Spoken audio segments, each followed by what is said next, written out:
Você já ouviu falar de um homem chamado Mica, que achou que podia misturar fé com idolatria e ainda chamar isso de adoração a Deus? A história começa lá assim.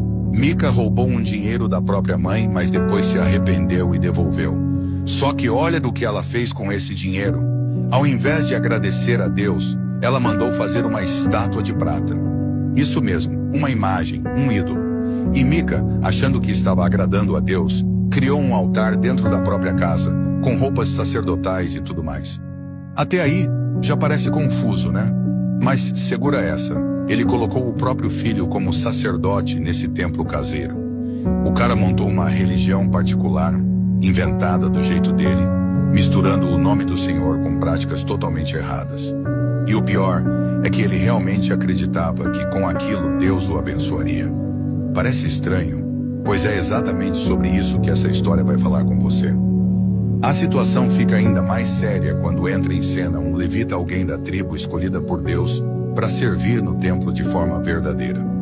Esse levita estava viajando, procurando um lugar para morar, e Mica o convida.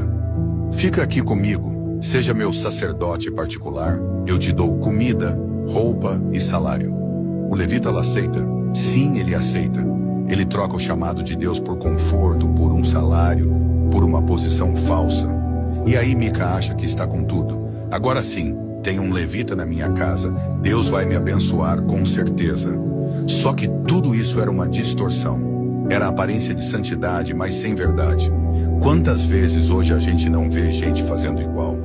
Criando suas próprias versões de fé, usando o nome de Deus, mas ignorando a vontade dele. Essa história mexe com a gente porque mostra o perigo de adorar do nosso jeito e não do jeito que Deus mandou. Mas não para por aí. Um tempo depois, homens da tribo de Dan estão procurando uma terra para conquistar e passam pela casa de Mica.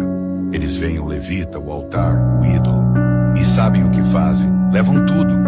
Pegam os ídolos, os utensílios sagrados e ainda convencem o levita a ir com eles e ser sacerdote de uma tribo inteira, não só de uma família. E ele vai. Ele troca de patrão, como se estivesse mudando de emprego comum. Mica, quando percebe, tenta correr atrás e recuperar tudo, mas é tarde demais. E aí vem a parte mais chocante. Ele não está preocupado por ter perdido um verdadeiro relacionamento com Deus, mas sim porque perdeu o objeto da sua fé. Isso escancara uma verdade profunda. Quando a fé se apoia em ídolos, estruturas e aparências, ela desmorona na primeira ventania.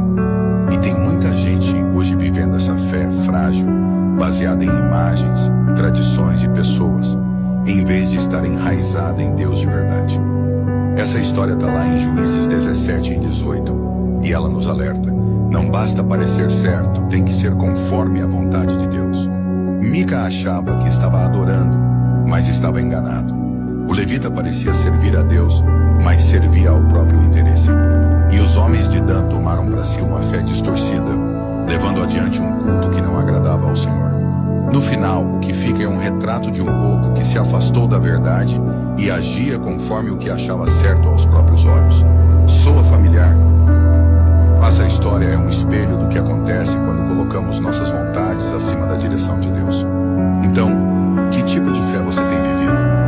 Uma que agrada a você mesmo ou uma que agrada a Deus? E aí, o que você achou dessa história incrível?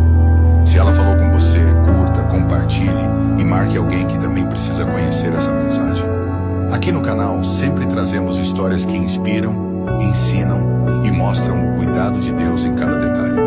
Então, já segue a gente para não perder os próximos vídeos.